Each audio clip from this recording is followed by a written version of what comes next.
Tonight who is a regular on Facts Over Feelings. If you are new, then I'm not going to tell you anything. I'm just going to let you lay up in here and get your feelings hurt.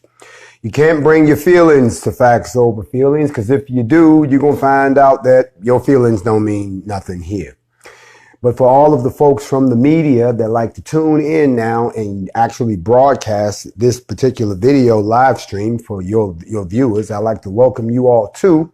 You finally figured out where all the information was really coming from. See, a lot of y'all just got up on me, so you don't know nothing. That's why you asking a bunch of dumb questions. But for those of y'all who've been with me for the last 8 years, you know exactly what's been going on. You've seen the evolution. You saw the twists and turns, and you know exactly how we got here. You know where the NFAC came from. You know where the presidential came from. You know where the original BLM came from. You know where the hip hop drama came from. You know where all of that came from. So you're not sitting there asking no bunch of dumbass questions. So I welcome all of my friends, followers, and the children, the elect and the chosen of the Most High. Good evening to you. We have an interesting evening ahead of us, don't we? Don't we? You know what? Let me tell you something. You don't know how much someone hates you until you start to do something that exposes them instead of you. Let me say that to y'all again, because a lot of y'all was in your phones doing something different when I said that. If you're out on your job and you got me turned on, that's good. I bid you a shalom. I got to shout out to all of the truckers, the over the road truckers that have me on, you know, that program y'all got on your CB. I got to say, look, I'm right here with you. I know I ain't nothing but a voice, but this voice gonna keep you company for the next 2 hours right here on Facts Over Feelings. We got some stuff to deal with tonight. And like I said before, if you've been keeping up with the story, we've had some developments. We've had some things change. We've dealt with some joys. We've dealt with some pains. We had some mistakes and we had some successes. And some of the things we did were insignificant, but some things we've done have landed squarely in the history books. Did you see the video of yourself, NFAC? Did you see how you came into Louisville, Kentucky? Did you see how you couldn't see you because you stretched into the distance till there was nothing left to see but a sea of black people? Y'all wondered why we say black only. It's not because we hate you. It's because we wanted a place where we could feel loved amongst ourselves, so we could feel the energy. We could feel the camaraderie. We could feel the brotherhood, the sisterhood, the mama hood, the papa hood, the children hood, everybody hood. We just wanted to feel ourselves together with no worries, with nobody gonna harass us, nobody gonna say nothing to us. You know what? Ironically, if anybody gonna hurt us, it's gonna be ourselves, because you ain't gonna do it. See, that's the whole idea behind it being a black only. We got to learn. We know we're not perfect, but we got to learn. And we're getting better. See, what y'all didn't understand was that it's a process. You don't find a diamond laying on the dirt. You got to dig down into the dirt to get it. Then when you get the diamond, you still got to clean it off. And then once you get it nice and polished, then you can cut it the way you want. Then once you get it cut, you can set it and you can rock it. And see, we just cleaning off the diamond.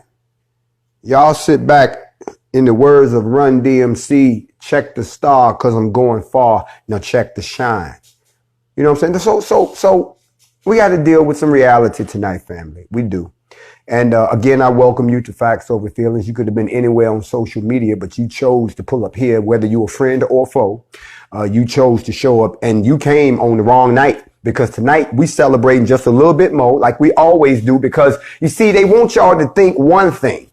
But since we don't have no black newspaper anymore, this has become your source of information. You come on social media hopefully to hear the truth, but also to watch people play themselves. You come on hoping to see something that they're not going to show on mainstream media, but not to see it twisted and you getting lied to. Fear will make you do a lot of things. And fear of a black planet, as Public Enemy said, is their worst nightmare. Now, if you can't rock with what I'm saying, you can always end right now. You can leave. Ain't nobody making you stay. See, that's the thing about y'all. My race cannot give, pardon my language, y'all know it's coming. We cannot give two fucks about you. But y'all can't leave us alone. You can't mind your own damn business. No matter what the hell we doing, you got to bring your pinky toe over there to find out what the fuck we going on or how you can fit in. And this is one time where you all vexed and shit because we said it up front. You can't be a part of this. You can try to help us. What you gonna do? Stand in there on the corner for us? Give us some money? We don't want your money. Matter of fact, we're trying to do this on our own. Y'all can't handle that. The same way y'all couldn't handle the fact that we was minding our own damn business down in Africa. Y'all couldn't leave us alone. So here you go again. Only this time, through your own admission, y'all don't want that smoke. I just had to bring that up because, you know, some of y'all gonna find it real uncomfortable here tonight. I need to have a talk with my family.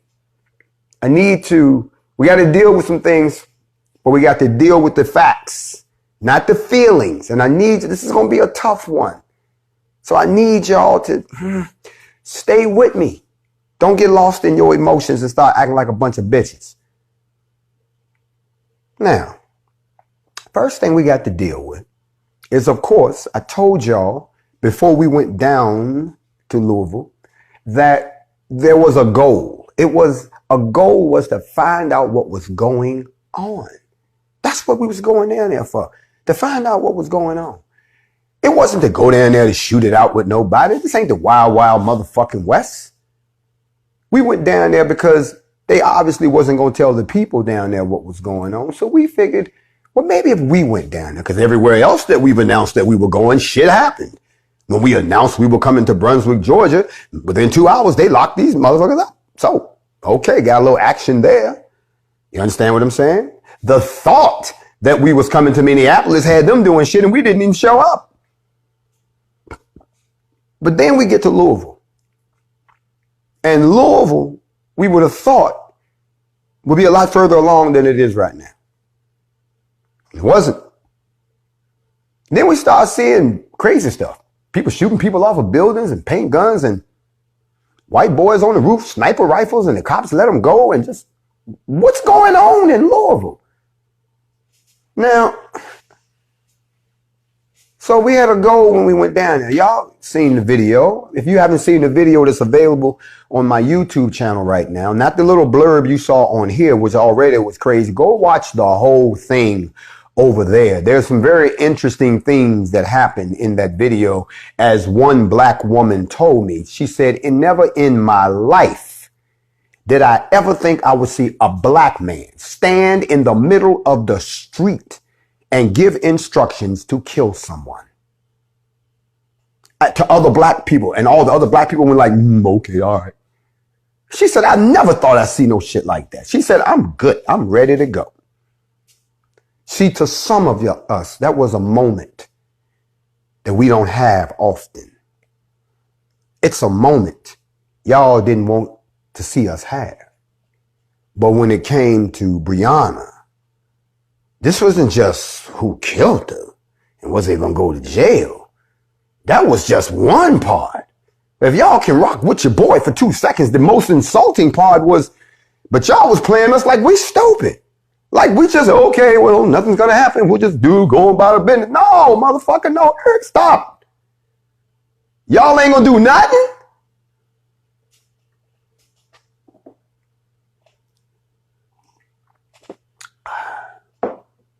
So we resolved ourselves to go down there to find out what was going on. Now, a lot of y'all don't understand when I say that. If you go down there, that means you got to talk to these people. You can't find out nothing if you start shooting up shit and burning shit up. That's not the way it works, folks. Destruction is always a last resort, but it's still an option. But a last resort. Better to have it and not need it than to need it and not have it. So we went down there to get some answers.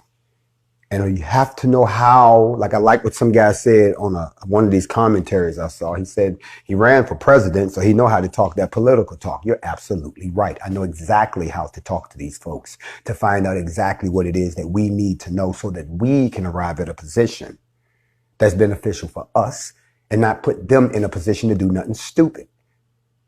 You see how you strategize that? It's chess. You still bring them boys and you still bring them toys, but you go in. Don't y'all ever notice that whenever there's a war, they always have a ceasefire and then two motherfuckers meet in the middle and go like, so this is what we about. Blase, blase, blase. And the other guy go, well, this is what we about. Blase, blase. Well, we can't rock with all that. Well, we can't rock with all that. But what can you rock with?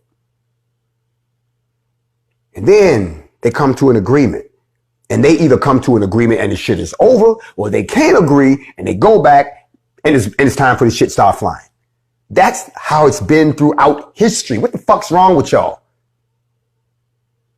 You really don't think you have arrived as a people, don't you? This civilization really believes that it has achieved this great, well, we can just be peaceful. You can't help yourself. You're half man, half animal. Killing is a part of your behavior. Just like emotions are a part of your behavior. You can't turn them completely off. That's why people kill people.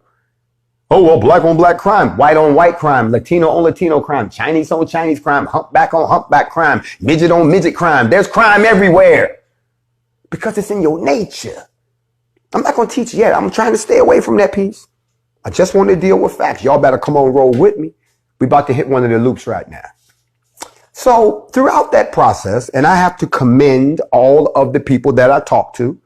They were all professional. They were all very forthcoming. They almost had this attitude like if somebody would just ask me, I would tell them instead of everybody beating me up and accusing me. And I'm like, bruh, they aggravated with you, bruh. They just aggravated with you. OK, that's why they out there, because y'all ain't told them nothing yet. They know that's not. They don't know you, bruh. They don't know you. All they know is that you some black dude that got put in this position by another guy that has a track record of being a racist. That's all they know about you, bruh. I know about you. I did my study of you. I did a study that you're very intelligent. And when you were in school, that you have this propensity to find ways that you were a friend of the police. That's what it said in the report that I got about you. That you were placed there to be a friend to the police. And that the only way that you would convict anybody or charge anyone was if you found out a way not to. And in this particular instance, it's hard to find a reason not to. You see how I reasoned that out with you, sir? So y'all got to have people who can go to the table like that. Then y'all arrive at a conclusion and you go back to your soldiers and you let them know it's either we going in or we got what we came for.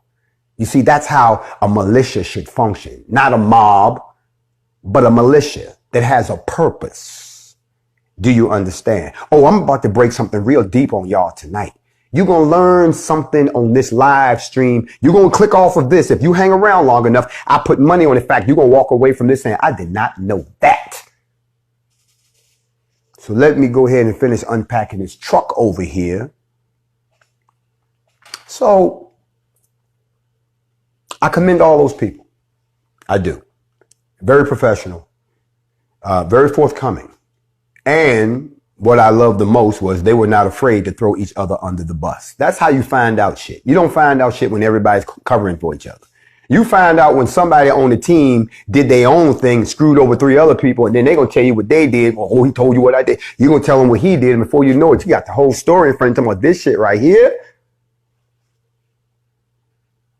Now, since I'm more so like a visiting dignitary or visiting ruler from another nation, which I actually was. I represent the black nation and I came to get some answers because the black nation is right outside that window. And right now they're not too happy. So since that's the position that I was in, I didn't have to take sides. I'm just listening. I should have worn my robe. Y'all know I got the judge robe. I'll break it out. And what I told y'all on the steps in Louisville is exactly what they're doing. They're doing what they said they were going to do. And it looks like, well, I guess there's some other folks that's interested too.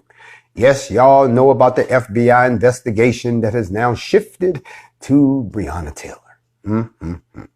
So, because things are moving along at such a rapid pace, you know, it would only be pertinent of me to give you the latest developments and to discuss what's true and what's not true. We need to clear some stuff up. There's a lot of rumors going on around this whole situation.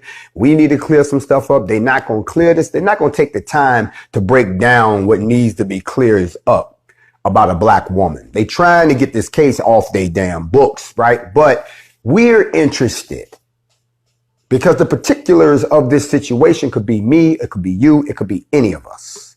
So we need to understand all of the details. So if we understand the details, maybe we can understand exactly what really happened and who ass needs to go to jail. Notice my story always ends in jail. So that being said, if y'all don't mind, I'm not going to put on the judge robe tonight. I'm going to put on that of the prosecutor because the defendant over there obviously does not think that they've committed a crime yet. Well, in front of the people, maybe they have. So the first thing I want you all to know is that about 6 hours ago, the Kentucky Attorney General's office stated that they won't require the Louisville public agencies to release Breonna Taylor's autopsy report, the police radio recordings in connection with her death, or Kenneth Walker's investigative file. Now, he said that 6 hours ago. He says, no, we're not going to let out the autopsy. No, you're not going to hear the 911 or the radio communications. No, you're not going to hear what we did about the boyfriend. Now, there's a lot of people right off the bat. That's why I'm unpacking it like this. Y'all will get mad. Oh, yeah, let him go. You got to let him. Okay. If they release the autopsy, what is that going to do? Besides let the public see the punishment that this woman suffered. That's not important. Because you're going to jeopardize the other investigations that are going on, that are being done by the FBI and any civil suit. So if her family wants to get any money out of this, and of course they should be paid for the loss of their daughter. At a minimum, 10 million. At a minimum. No, we're not taking the standard 5.5. No, y'all did that in the other case. No, 10 million is the base. And we can go up from there. But they released the autopsy. They jeopardized that. Put that back. You gotta get this paper. The police radio recordings. Same thing. If they want to try to figure out who was dirty and who wasn't, who was in it and who was just outside, who did the shooting and who didn't do the shooting, then they need to let that stay where it is while they're looking at that. Y'all understand? Because that's the loot. That's the civil case. That's the FBI case. Okay? The last piece is the investigation they did on the boyfriend. And people said, well, the boyfriend ain't had nothing to do with it. The boyfriend wasn't a dope dealer, all that. In that investigation, they also have his testimony about what happened in that house when he started shooting. That's in, and this is no secret. They already said that the testimony that he gave was very believable and that what the cop gave was totally unbelievable. Okay? So they got to keep that in there so they don't jeopardize the FBI case or in this case, the Attorney General's case too. So all that needs to stay up in there. All right. So they announced that 6 hours ago. I heard that and it lines up with what they told me. That's why I'm coming forward with this, because that's exactly what he said they had to do. And I'm watching them play the shit out. So it's not like he told me one thing and he's doing another. Y'all see, he's straight with your people. He talked to the NFAC. He told us the truth. So, I mean, I'm just giving y'all, if he told a lie, I'm going to call a lie. But the man ain't told no lie yet. This is exactly what they said was going to happen. It's exactly why. And so these investigations that you're hearing about, the FBI and all, we already knew about all that. Okay? That's been in the works since actually, since May 22nd, if I'm not mistaken. So a lot of stuff is going on. Now understand that the agency, which is conducting its own investigation into Taylor's March 13th death, they released a series of open records ruling this week. They found that Louisville Metro Police, the Louisville Metro Emergency Services, and the Jefferson County Coroner's Office were justified in rejecting requests by the Louisville Courier Journal, that's the newspaper down there, of USA Today, of networks, saying that they had investigations going on. They can't give the autopsy report to the newspaper. So they had to go to court to get a ruling and say, no, we're not giving them to you right now because the FBI done got involved and they trying to throw somebody's ass in prison. They are. So in reaching those conclusions, The Attorney General's office pointed to letters from the FBI's Louisville field office and an assistant deputy attorney general that said releasing the records would adversely impact the ongoing investigations and any potential prosecutions that will result from them. So they're letting you know, if we let this out, y'all gonna be mad. So let us go on, hold on to it so we can do what we needs to do so y'all don't end up doing nothing stupid. So when the investigation concludes, the requested records would be subject to disclosure barring any other applicable exemption. For instance, there could be some type of regulation that says you can't see the autopsy report because of HIPAA guidance or something like that. We don't know. But there's a guy by the name of Michael Abatey. He's the attorney who represents the Louisville Courier-Journal. He disagreed with the ruling, and he said that the public has the right to know the basic underlying facts of this case so it can be confident ultimately that the investigation is fair. The man makes a valid argument. If you stop and think about the fact that it's not just the state of Kentucky that's doing the investigation. This ain't just the KBI that's doing the investigation. It's the FBI. It's a federal investigation. Once it becomes federal, y'all know he can have that. They're not telling you nothing. And when they lock people up, they lock them up. And sometimes they're not in no hurry, but they come get that ass, don't they? Nobody wants to be on the investigation by the FBI. Because when they decide they're going to come get you, bruh, they're going to roll up and that's going to be the end of that. Okay? So there's also there's also some other things that's going on. If they keep trying, if we keep digging for certain things, it's going to jeopardize. But I will tell you what is being dug for. The autopsy report, the dispatch logs and the radio transmissions in connection with the execution of the search warrants at the Taylor's home and around the same time over on Elliott Avenue. The administrative incident reports that was completed by the LMPD. The body camera footage that's related to the Elliott Avenue search warrant and the subsequent arrest of Jamarcus Glover. See, those was uniform cops that did that. So where's the video for that? But they was plain clothes around the corner though.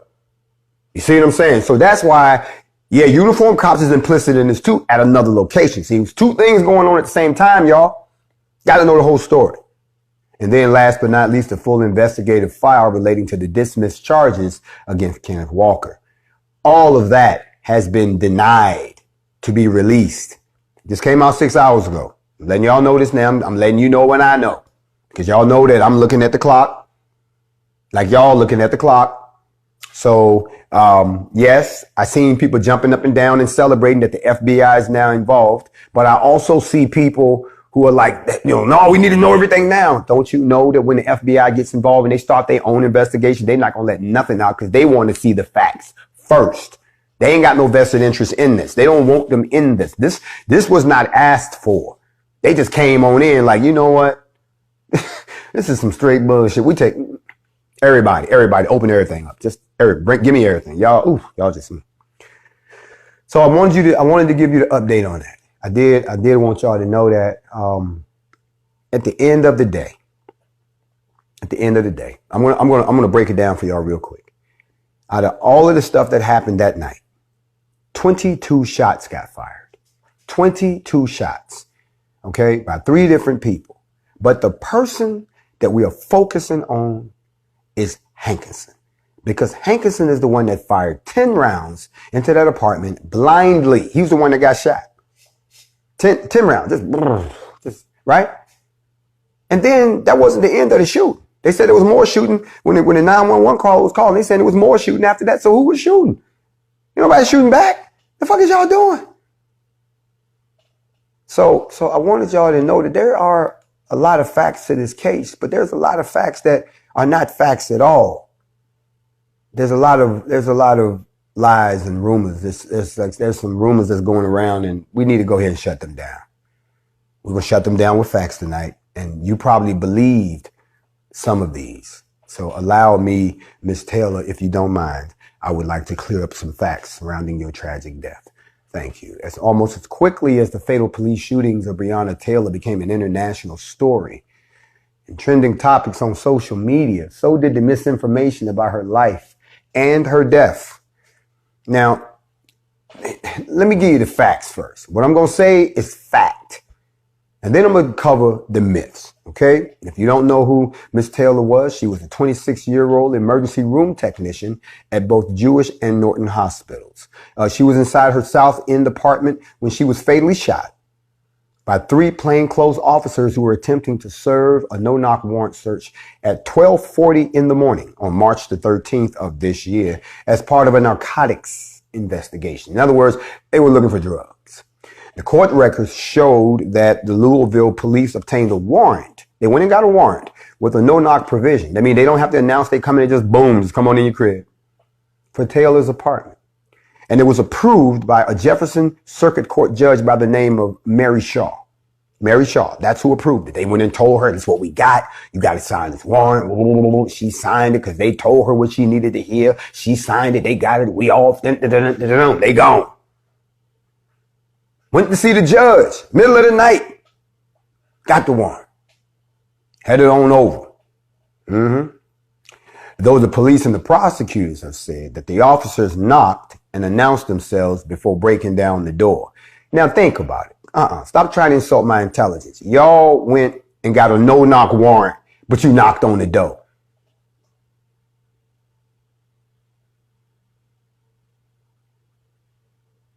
I ain't gonna say nothing to that. Y'all stupid. I'm sorry. Taylor's boyfriend, Kenneth Walker, he said he heard pounding on the door, but he did not hear anyone announce they were the police. So he fired one shot at 12:43 a.m. Okay? And that was on his arrest citation. He thought intruders was breaking in the crib. Walker's bullet struck Sergeant Jonathan Mattingly in the leg, and he had to have surgery. Mattingly and another officer, Brett Hackison and Miles Cosgrove, they returned fire. They shot at least 22 rounds. One shot, they unloaded everything they had. What's the lesson here? They teaching you don't shoot at the police.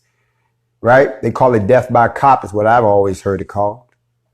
Unfortunately, Taylor was struck. She was struck multiple times and she died in the hallway of her apartment. That's what her attorneys have verified. The coroner's office listed her time of death at 12:48 a.m.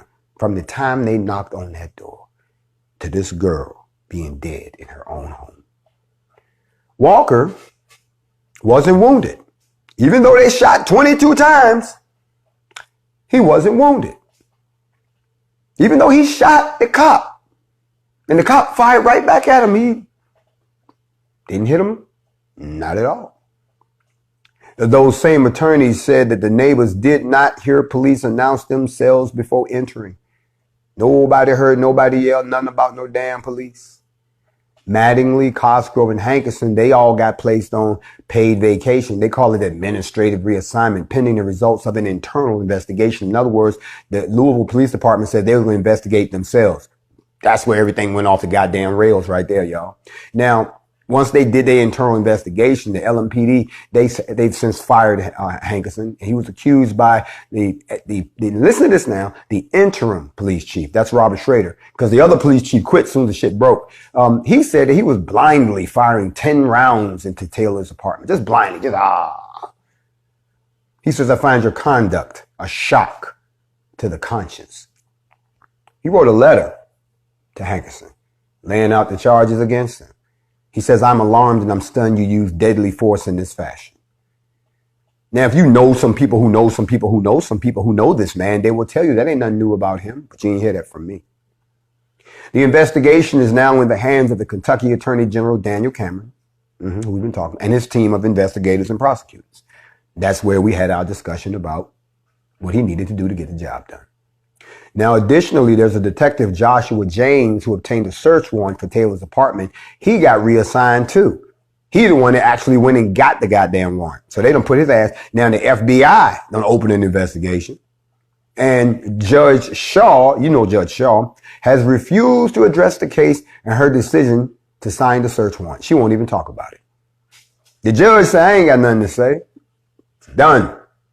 Now, those, my friends, are the facts. Those are the facts. Everything that I said to you is 100% facts. I ain't saying nothing else. Now, what I didn't say is what some people are already saying. Like, you know, y'all like to spread false news real quick. Matter of fact, some of y'all dig around and mess so much. If you didn't have nothing messy to say, you wouldn't have anything to talk about. So you spread false information. Well, again, thanks to the wonderful people that I work with in Louisville and all of the people on the ground, the activists. And of course, I got to shout out LeBron Lachey and his whole team, because those are the people that helped me fill in the gaps. Same way I did in Brunswick. I went down there and it didn't make no sense. So we had to fill in the gaps. And now they're moving along to a verdict. Same thing here. Got to fill in the gaps so we can move along. The first claim is that the police was at the wrong apartment.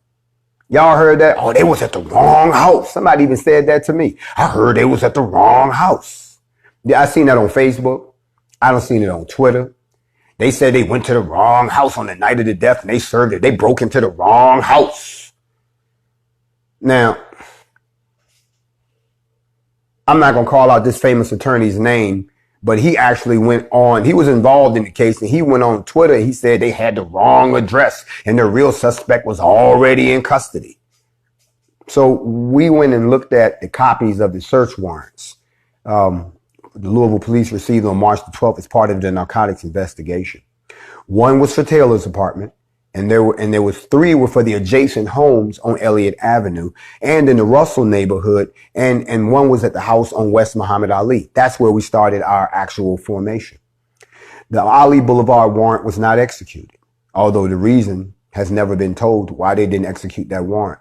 The search warrant for Taylor's home includes her street address, her apartment number, photos of her apartment door, which police later broke down using a battering ram. They knew exactly where they were going. Taylor's name, her birth date, her social security number are all listed on the warrant, alongside the names of the narcotics investigation's main target, Jamarcus Glover and Adrian Walker.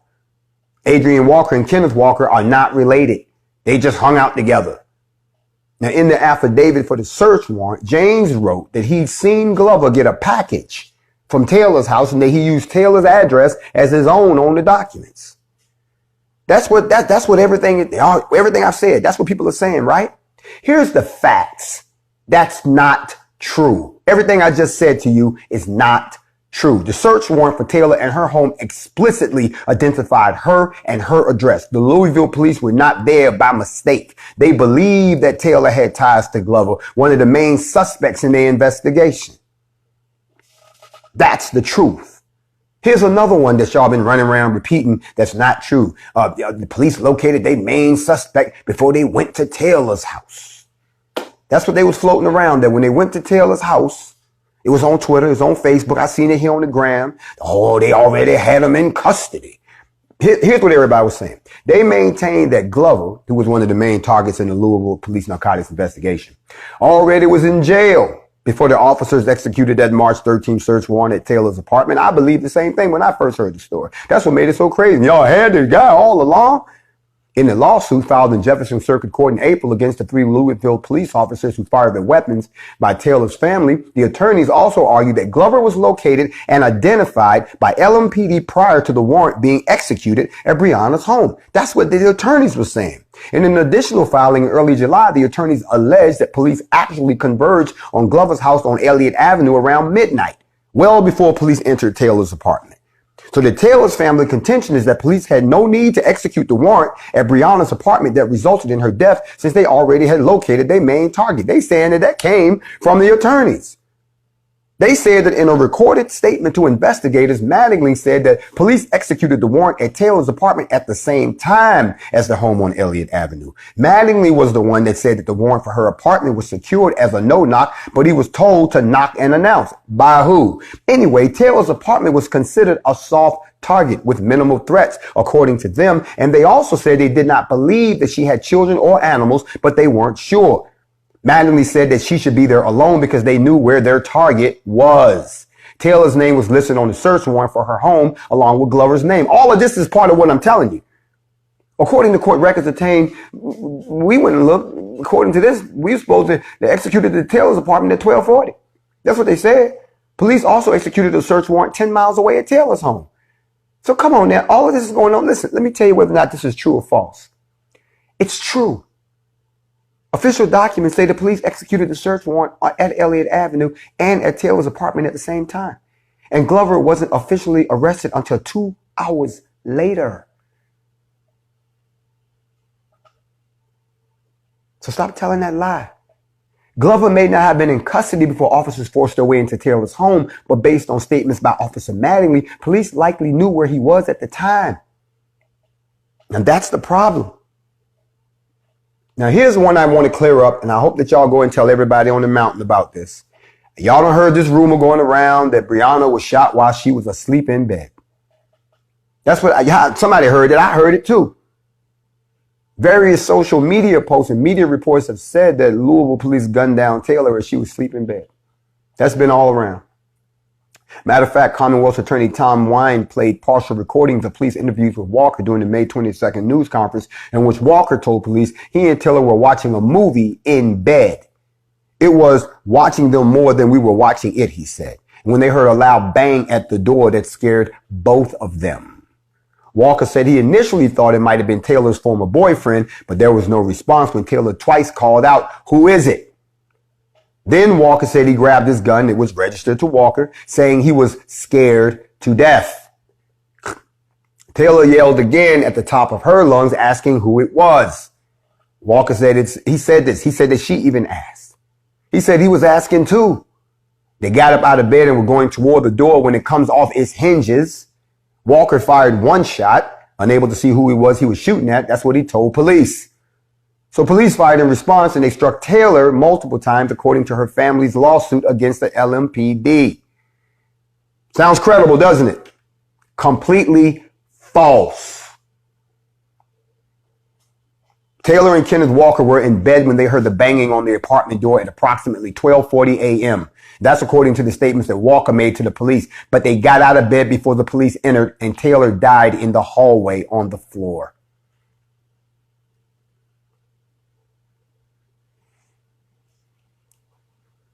I'm going to clean something up for you, Breonna, because they keep saying this about you, Breonna. And Breonna, I know, sister. But one of the claims about you, I'm going to clean up tonight right here on Factz Over Feelingz. They said that she was living with a drug dealer. I've heard that repeated by people in some of the nastiest comments I've seen about this. But she was with a drug dealer. That's what she get. Yeah, that's what they said, huh? Matter of fact, here's the claim. Several of y'all social media so-called mouthpieces have accused Taylor of living with a drug dealer, insinuating that that's why the police targeted her place for a search warrant in a narcotics investigation. Taylor shared her apartment with her younger sister, Juaniah Palmer. Neither Taylor nor Palmer have any history of drug offenses. Taylor's boyfriend, Kenneth Walker, did not live in the apartment, according to the address listed on the arrest citation. He also had no history of drug offenses, and Walker was not named in the search warrant. Sam Aguilar, who is an attorney for the Taylor's family, said that Taylor previously had dated Glover, one of the police's main suspects, 2 years earlier, and that they maintained a passive friendship. According to the affidavit, Detective James wrote for the search warrant, Glover used Taylor's apartment as his home address. James also wrote that he verified through a U.S. postal inspector that Jamarcus Glover had been receiving packages at Taylor's apartment. Both Louisville's U.S. postal inspector, Tony Gooden, told us that a different agency, which he did not identify, had asked in January to look into whether Taylor's home was receiving suspicious mail. The office had concluded that the apartment was not. They already told him. That's the whole claim. Y'all heard this whole story, right? That's false. It's not true. Neither Taylor nor Kenneth Walker had any drug offenses on their record. Additionally, Taylor and Glover maintained only a passive relationship. That's it. The rest of this stuff, her being a drug dealer, wasn't nobody drug dealing in the house, wasn't nothing that going on. They wasn't around there. They wasn't looking for the boyfriend. Y'all stop that. Y'all stop pissing on these people's names. If anybody was a victim of society, they're the splitting couple right there. They're the typical black man and black woman in America. And these are the victims of this particular type of mispolicing? You got to have me and all 45 million of my people fucked up. If you think for 2 seconds, we're going to sit there and be like, well, damn, if it could happen to them, shit, it could happen to any of us. Nope. Y'all have gone too goddamn far. I know you got to try to fight crime and all that bullshit and get an upper hand. Oh, all that. You want to run around, play superhero. That's on you. But this shit right here, this ain't American. Coming up in somebody's crib and you ain't got a knock and you coming in shooting. See, that's war. That's war. That's what you do in war. Now, let me shoot down. And I had to clean that up for you, Bree, because they talking foul about you, Bree. They talking foul about your house, Bree. They talking foul. All eyes on Bree. Thank you, Oprah. It done got to you too.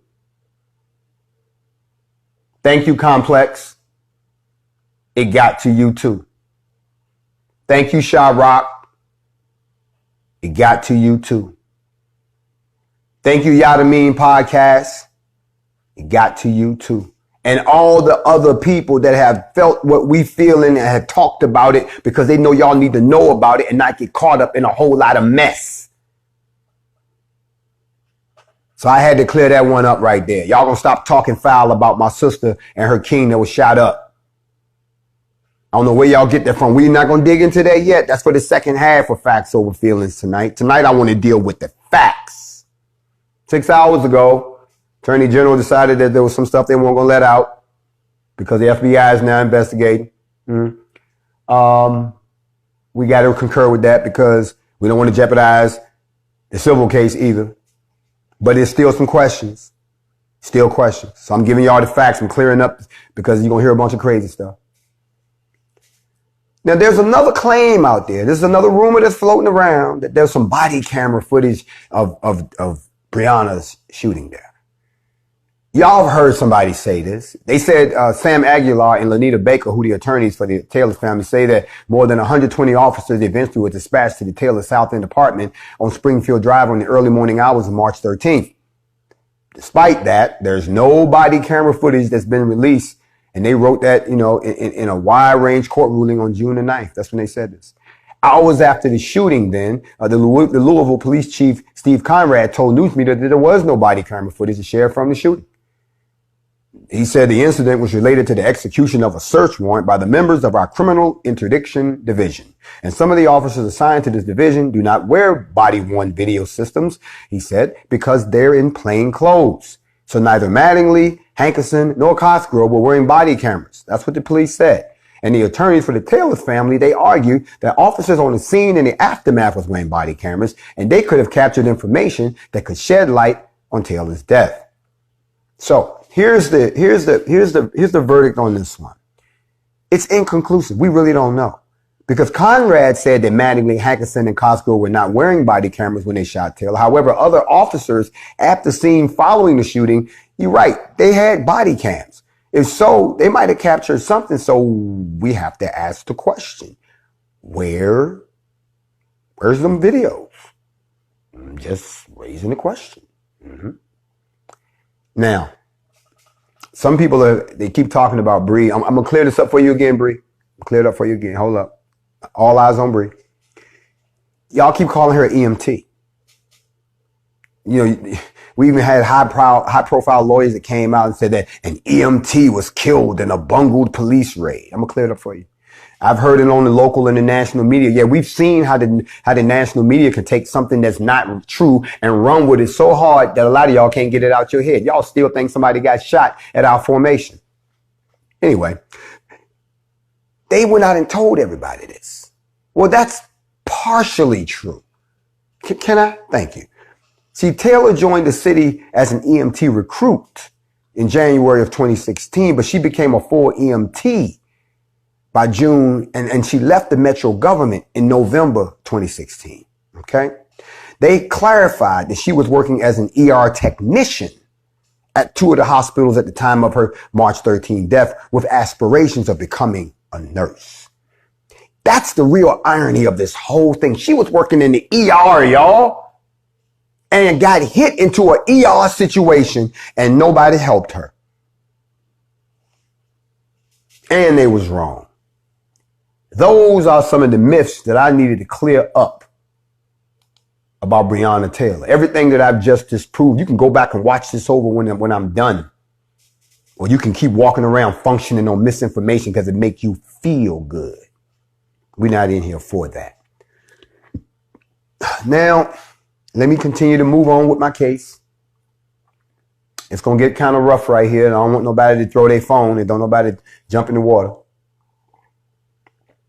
But I told you all once before that the only way we can affect change is we have to change the law. And that's how you affect change. Because as long as something is legal in the eyes of a society, then it is not wrong for them to do it to you. Okay? No-knock warrant law needs to be changed, not suspended. I don't know who came up with that crazy-ass idea. I'm just going to run on up in your house and then get mad if I shoot at you. Okay. That shit didn't happen in a cave. So who came up, what creature came up with that idea? However, since you all have not changed the laws, these cases have to be tried in the confines of those laws. Now, it's going to be kind of rough for me to say this, so I don't know how I want to unpack this, but I want you all to understand that we cannot get mad if somebody finds a way to get away with a crime because the law is written badly. We can't get mad and go tear up shit if they find an individual guilty under a specific law that's on the books when we haven't done anything to change the laws. How do you change the law? You got to vote some people out of office, and you got to vote some people into office that's going to do what you want them to do. I'm not telling you to go vote for no fucking body. I'm telling you come up with your own platform. And that any candidate that wants your political support, they have to agree in writing. You're going to do these 5 things right here, or you're going to have a problem. That's how you get your laws changed. So, since y'all haven't changed the laws, this is facts over feelings, right? I don't see no hearts no more because y'all know I'm about to drop some shit on y'all. Oh, I came in here tonight, and I'm just going to give it to you straight. You see, we went and did an examination of the laws that are applicable in this case. Y'all always, murder. Really? Have you read what it takes to construct a murder charge based on what this is? Have you looked at what the requirements are, the elements of a murder charge in any degree to fit it to this particular case? Have you looked at the reasons for premeditation or involuntary? Have you looked at any of this shit and saw how you don't look at it for what you can get them for. Let me teach y'all something. You look at it for what they can get you out of. Whenever you get in trouble, read the law to say, well, they can't stick me with this. They can't stick me with that. They more than likely gonna stick me with this. How do I defeat this shit? That's what they're doing. Looking through all their laws, trying to find one they can say, well, he can get away with it if we tell him we charge him with this. It's not how you get them, it's how you get away. That's the whole game of law. I know I got some law students on here that can tell them that shit. That's why they make the laws public so you can go read it. Remember, ignorance of the law is not an excuse. Prior planning prevents piss poor performance. So you plan. It's chess. I told you that. We examined the laws and we looked at the cases. And then we ran it around a bunch of legal people. And we said, based on the law, based on the circumstances of the case, we're going to ask the question tonight. And y'all are now in the jury box. You're in the jury box. What charge could they bring against anybody? And if so, if they bring the charge and they get found guilty, What's the maximum amount of time they can get? And what are the loopholes that they can jump through so that they get nothing? See, if you know all of this going in, then you won't sit there like a bump on a log and lose your goddamn mind when they tell them that they're going to walk. Or if they get charged and you find out they go to court and they only come back and hit their ass with 5 years, you're like, why the fuck you mean 5 years? Everybody want to lose their mind. But then you go read the law and the law says the maximum he gets is 5 years for this shit. They had to change the law. So let's dig into that just a little bit. And this is for my smart people on the live tonight. The rest of y'all, this ain't the kind of shit you tuned in for. Go on somewhere else and look at some ignorant. Go listen to some lies. Go listen to some gun experts or something. We right here trying to find out if we need to find out how long we're going to have to keep all eyes on Bree. So I see some people typing in the comments what they think the charge should be based on what you know about the case. I'm going to ask you right now, type in what you think the charge should be. Not the sentence, the charge. Somebody said manslaughter. Somebody else came back and said, okay, I see another manslaughter. Y'all, this is what y'all think? Y'all think it should be manslaughter, huh? Manslaughter. That's what I keep saying. Premeditated. Premeditated what? Premeditated manslaughter, premeditated murder, murder in the first degree, murder in the second degree. Y'all sitting there saying that y'all want somebody arrested. Okay, arrested and charged with what? Again, I got another manslaughter. Let me talk to you a little bit about what's on the books that y'all trying to get. Somebody say in the third degree, wrongful death. Here we go. Now y'all starting to think a little bit. I got a classroom. Everybody in the third row, what y'all thinking about? People in the back, what y'all think it should be? I see manslaughter, manslaughter. Everybody leave. Involuntary manslaughter, murder. Somebody straight up murder. Somebody say, I disagree.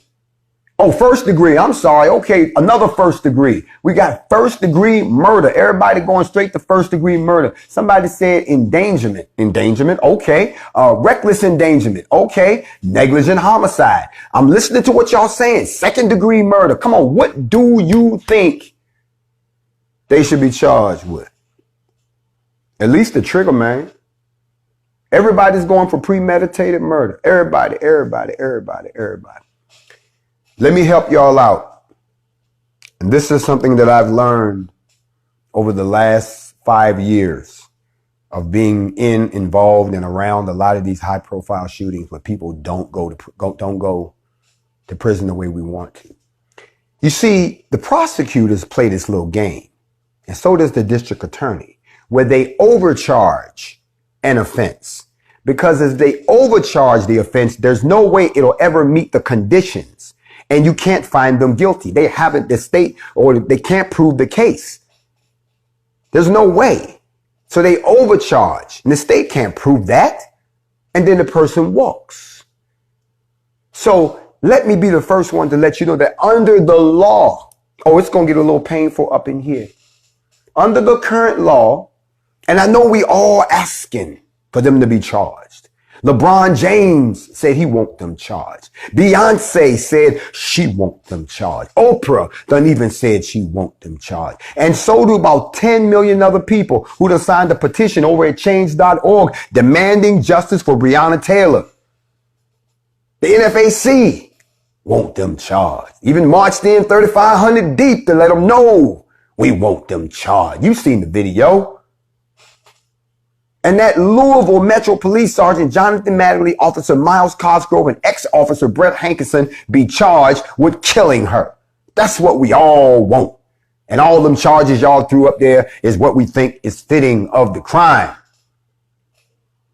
However, after talking to a gang of lawyers and a few other people, everybody who's been in practice 45, 50 years, they said that the officers should not be charged with murder or manslaughter because they had a legal right to defend themselves once her boyfriend fired that shot at them. 3 of these lawyers were black that said this. It's unfortunate that the young lady was killed.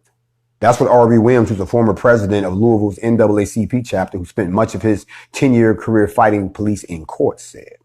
But for the life of me, I don't see them indicting or convicting. That's what he said. Now, y'all know we're not trying to hear that. So let me go a little further. Jan Waddell, who's another defense lawyer who is black and has likewise frequently tangled with the police, he also said that Mattingly and Cosgrove are likely immune from prosecution because Kentucky law allowed them to return fire in self-defense when Mattingly was hit in the leg with a bullet fired by Taylor's boyfriend, Kenneth Walker, who said he didn't know the intruders was the police and he thought the couple was being robbed. He went on to say that the seemingly unending list of unarmed black men who had been and continue to be gunned down by white police officers does not and cannot justify the return of an indictment based on revenge rather than the facts of the case of the law.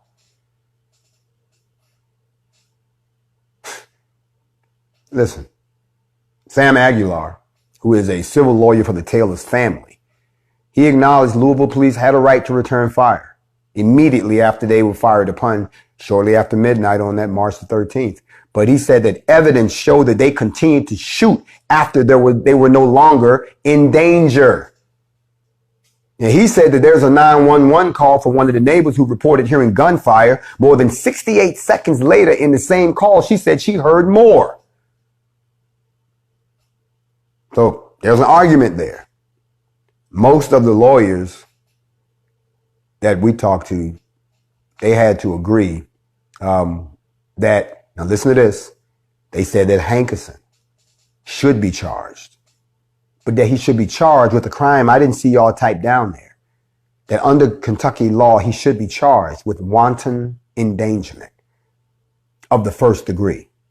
I'm coming to the end of the first part of Factz Over Feelingz. I hope you'll come back and join me. We got a lot of stuff to cover tonight. Yes, we do. I'll see you on the flip side. Remember, tonight it's all eyes on Bree, and I'm celebrating the NFAC. I'll see y'all when I get back.